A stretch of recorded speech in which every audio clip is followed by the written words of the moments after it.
Welcome to Drivetime HR from Complex HR, where people problems meet practical fixes. Today's hosts, Helen and Helen, and in the hot seat, Chris Brindley MBE. Buckle up, it's time to take the people stuff on the road. Okay, so today's guest is Chris Brindley MBE, a man so good at retention even the Queen couldn't let him go. From Metro Bank to the Rugby League World Cup, Chris has done it all. These days, he mentors boards, leads organisations and collects non-exec roles like loyalty stamps. His proudest gig? Mentoring the Helens. Okay, we added that bit. Let's get into it. Morning, ladies. Morning, Chris. How are you?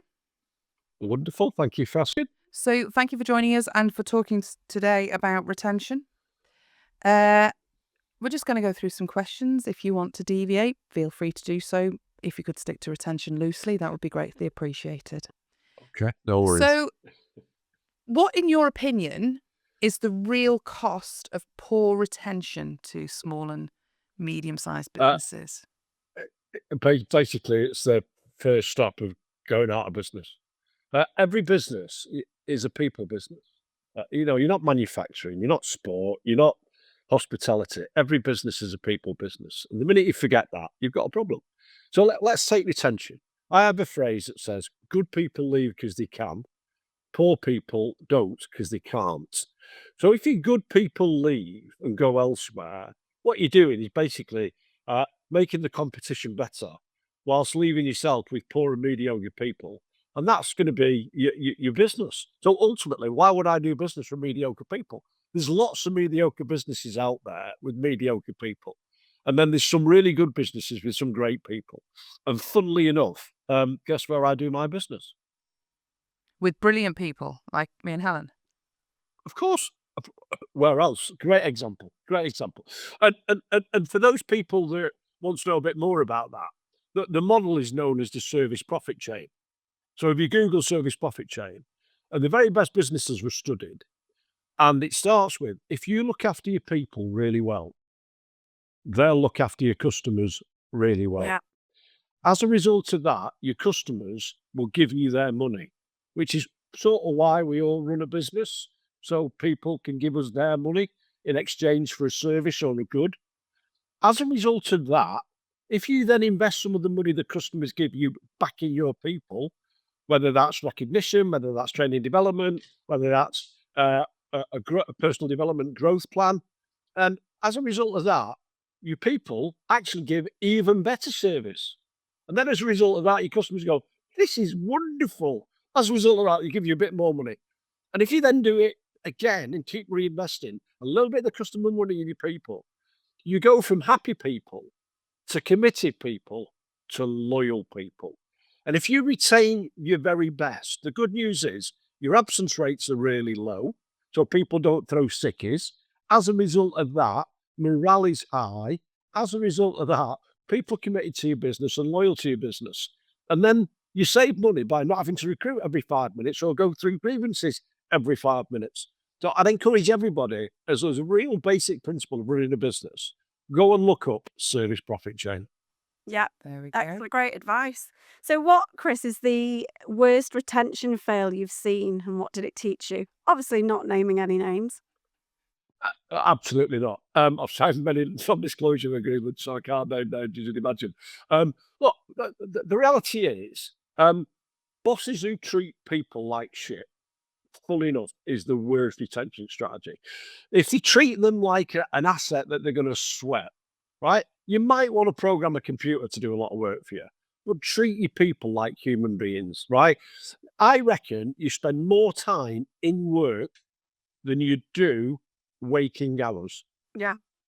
So if you want people to have a good time in life, give them a good time at work, listen to them, look after them. So the worst is the bosses who just think people are like chess pieces that get moved around. It's awful. Yeah. Well, we see it obviously in HR. That's why we've got a company to sort these issues out. And it's such a simple thing to look after your people, but it's surprising how many people don't. Or think they are doing and failing horribly. Yeah. And Helen, I think that's interesting, isn't it? About how many times do you find out whether or not actually people are happy, whether our people are happy at work, happy at home. There's a guy called Peter Thompson who schooled me really on in my career, who said, people are human beings, not human doings. And some bosses think it's all about the doing. It's not. It's about the being. And there's a guy you two know called Paul Cheetham Charles from Sedulo. Oh, yeah. He does a weekly happiness score, which I think Simpsons do as well. And Paul probably lifted it from watching James Timpson speak. And Timpsons, again, are a great organisation in terms of looking after their people. Yeah, they do. Yeah, it's a great company. So, what are the overlooked drivers of employee loyalty, do you think? I go back to again. I'm. This isn't me being intuitive. I'm just follow some really smart principles that I've read and applied. I'd like to think I was a pracademic. I understand the theory behind it, but the real skill is practically applying it every minute of every day with everybody. So Dr. Stephen Covey in his book, 7 Habits of Highly Effective People, talks about relationships being like bank accounts. Money comes in, money goes out, and then you have a balance. If you want a high balance, it's about putting in credits and minimizing the debits. And I think the overlooked driver is most leaders I meet do not have a purposeful credit strategy. They just don't know what a credit looks like in a human relationship bank account. And I'll ask every boss to think that every colleague, what's my balance?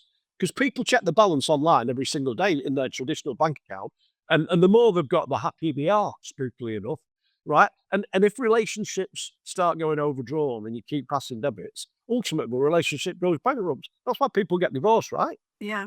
Because people stop putting the credits in. So what's your credit strategy? Do you recognise a job well done? Not, well, I take it for granted. Do you catch people doing it right, or is your business catching people doing it wrong? Because I meet lots of people who are world class at telling everybody when they've got it wrong. And funnily enough, they never say thank you and well done when they do it right.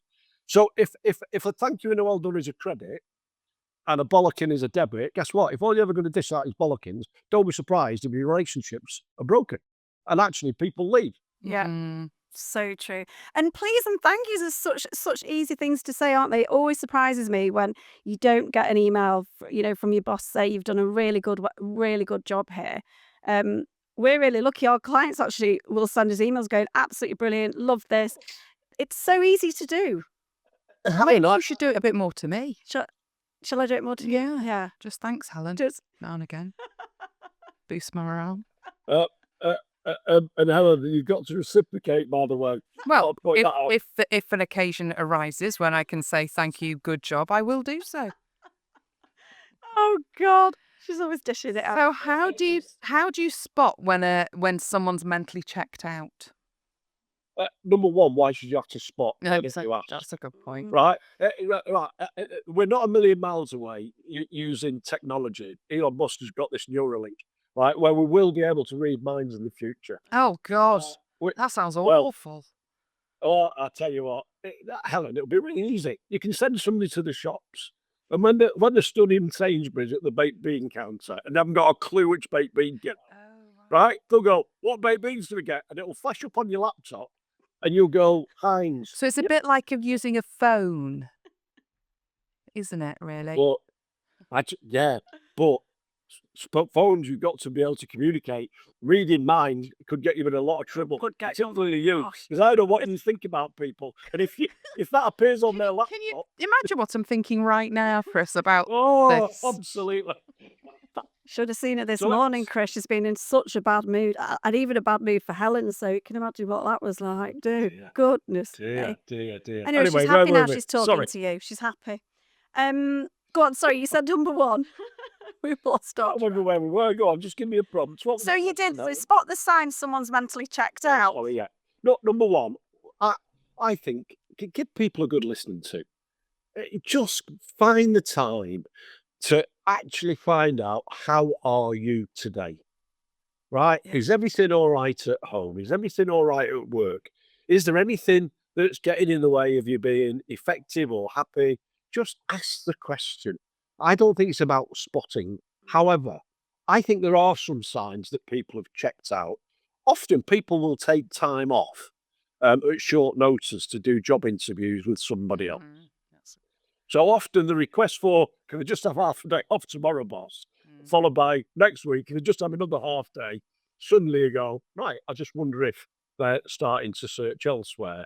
So I think there's that. I think people literally playing the rules, going, I'm going to be maliciously obedient. You want me to start at 9, I will start at 9. You want me to finish at 5, I'll finish at 5.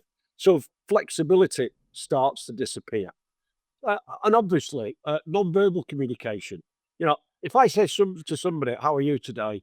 and they say, "I'm fine," but the face looks like thunder, and they're stomping about a bit, I'm sort of going to go, "I'm not sure you're fine." Yeah. So look at non-verbal communication. Look at people's attendance. Look at people's timekeeping. Just look at the interaction with others. Yeah. And it just might be nothing to do with work. Yeah. It might be that the teenage son or the teenage daughter is keeping really poor company. Oh, I was the managing director of a business, and I said to everybody who had either a 16-year-old or an 18-year-old, on the second and third week of August, just take a day off. You don't need to take any leave. Just take a day off. A lot of people go, "Why did you do that, Chris?" I go, "Well, if you knew your people and you knew you had a 16 or 18-year-old, you'd know that the second and third week of August was GCSE and A-levels. And quite frankly, I don't want you in my business that day because it's not the most important thing in your life. The most important thing is either celebrating with your son or your daughter that they've passed, or you've got a big coaching job to do because they haven't. So I don't want you distracted. I want you to focus on your people." It's a bit like sports days. I was privileged to win an award once, and people go, "Why did you win this award for looking after your people?" And it was because I said, anybody who's got children at primary school age, I want you to not have to take leave. I just want you to go and watch your son or your daughter, or your stepson, stepdaughter, your whatever, your niece, nephew, granddaughter, grandson. Just go and watch them at sports day because they want to see your face. That's what they want. And so fast. Is this Britain's Best Boss Award, Chris? I believe you won. Where is it? Why is it not in the background? I'm surprised it's not in. You haven't got your awards cabinet behind you, Chris. Is it too big? It's all about what I do in the future, not how good I used to be. Oh, it sounds exhausting. Oh, that sounds exhausting, Chris. I think you've done enough. Keep the medals in the drawer. It's about earning a new one. Oh, is it though? I remember saying to bosses, by the way, it's not hard to promise, is it? I'm going to make a prediction. I think this year's nativity plays are going to be in December. I know. So, and we're doing this call in June. So if any boss says, "Oh, I can't really think about how I can sort it out," funnily enough, just get all your team in a room and say, "I want everybody to be able to either go to sports play, go to nativity play." If you've not got children, but you've got a hobby or an interest, well, let's work out how flexible we can be with each other to allow you to go and enjoy that. Because happy people are productive people. Again, I'll signpost people to the Hawthorne experiment, right? Where the Hawthorne experiment was about showing an interest in people. And guess what happened to productivity? It shot through the roof. Yeah. It's not. Yeah. Not hard. And by the way, it doesn't cost much, does it? It does not. Well, it doesn't have to cost anything sometimes. So thinking about small business, and I know you've worked with corporates and smaller businesses. What can small businesses offer that corporates can't, do you think? A real understanding of the individual. Yeah. And in theory, corporates should, because they have organisational structure, line managers and all that stuff. But what I love about small business, and I helped start a small business up, it meant every day I just got to spend a lot of time with people. And I've led a business for 5,000 people, and I couldn't get my arms around them individually. I couldn't. So I didn't get to know them personally. But what small businesses can do is really understand everything about everybody. And it's leadership's a privilege. It really is a privilege just to find out what people are doing for the weekend. They've got plans for the summer holidays. When the wedding anniversary is that a special one? And you can make such a difference to people's lives by really taking the opportunity to understand them, almost forensically profile them by going, Where did you grow up? Right? You know, what are your hobbies and interests? Tell me about your family life. You know, and people have different, particularly in this multicultural Great Britain that we live in, people have different religious beliefs and actually really understanding what it means to them, whether that's Ramadan or Eid or Diwali, really understanding what means to them. So, and that's a privilege of a small business. It's not about spending money. And again, a signpost would be to any small business owner, go and look at Hertzberg's theory of motivation. It is all about the little things that Yeah. cost nothing that retain people. Yeah. There's a study that says people forget they got a pay rise after 30 days. Yeah, they do. Right? Yep. And guess what? Eventually, your job title's your job title. Oh, You yeah. shit. Don't get us Right. on job Then- titles, yeah. So all of that stuff, right? Hertzberg calls it below the line. So they're basic hygiene factors, which people take for granted. The motivating factors are the thank you, the well done, the recognition, the opportunity to grow in a business by giving people more responsibility. And I meet lots of bosses that tell me they're stressed out, right? And I don't. I've never thought of giving your work to some people. Oh, I couldn't possibly do that. Oh, yeah. Here's a clue. Delegate. If you want to grow people, give them additional responsibility underpinned by good training, and funnily enough, watch them grow. And I ask a question to everybody. If you go back to your first ever day at work, whether you were 15, 16, 18, 21, 22, 24, whenever, if you actually got the in tray that you got today and the email box that you got today on that first day of work, how would you have handled it? I suspect you'd have gone, shit, I couldn't have done any of it. So here's the question. What happened between that day and today? It probably was you had a great boss who gave you great opportunities. You went on some courses, you did some learning, you had a mentor or a friend. It was a great environment. There were moments of just absolute pleasure. There was moments of pressure. That's when we learn about character and how to think things through differently. All of that stuff. That's what bosses can do. Yeah. And by the way, giving people work isn't abdication. It's the opportunity to enable people to grow so one day they can be like you. Love that. Perfect. Such great advice, Chris. Well, listen, we've got three very quick questions. HR myths busted. So, truth or total rubbish? So, number one, people leave for more money. Bullshit. Yep. Good culture means beer fridges and ping pong. Bullshit. Oh, thank God you said that. I can't bear beer fridges and ping pong. Bring the little Friday drinks trolley. That's what I want, Chris. The little Friday drinks trolley and a couple of sandwiches. It's lazy. It is lazy. There's the fridge. Piss off. I don't want. Correct. I've got you a ping pong table. I've got you a snooker table. What are you moaning about?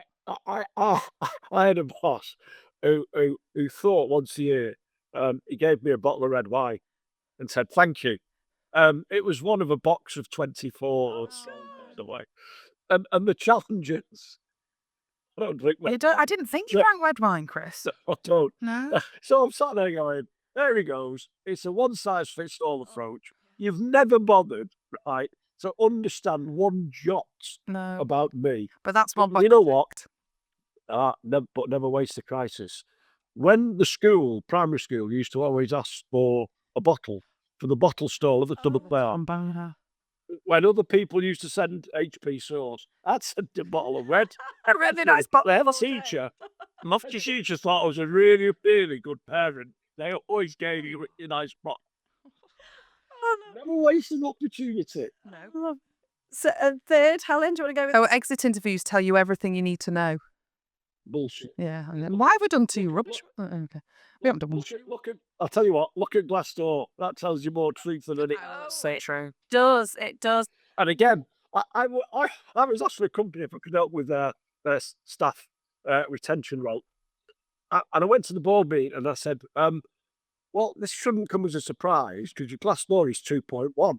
And all the board members looked at me and went, what's Glassdoor? Yeah. Glassdoor? That And I went, here we go. We're starting at a really low level. And I literally made them get up Glassdoor on their laptop and they just read the comments and I went, you see, that's why nobody wants to join you. Because people now look at Glassdoor Yeah. before they decide whether to apply, just like some people look at TripAdvisor before they decide where to go on holiday. And Glassdoor is brutal. These people really like it. It is brutal. I used to love reading on a Friday at work. Oh, And roll on Friday. all on Friday. It was absolutely marvellous. Friday morning. However, if you want an exit interview to take place, don't ask the person, right, who is pissed everyone off to Yeah. do the exit interview, Yes. right? And don't ask HR, right? Ask an independent. I think you two could set up a really cool side business. Oh, God, not Bob stop telling us to do more work, Chris. I'm listening, Chris, as always. Go. Well, Helen, it's called work for a reason. Oh, here we go. Anyway, why wouldn't you trust somebody who's independent, truly independent, to do your exit interviews? I'm quite. You've got to do an exit interview, ultimately, right? And guess what? A really well done exit interview probably means a better Glassdoor score. Yeah. Oh, yeah, for sure. Yeah. Everybody should be allowed to leave well. I don't And understand why organisation- companies don't do exit interviews. Or, well, don't do productive exit interviews where they don't just sit there and, well, you know, obviously there's nothing we could have done better, so it's your fault you're leaving, which a lot of exit interviews can be like. And Helen, there's a model of leadership called windows and mirrors, right?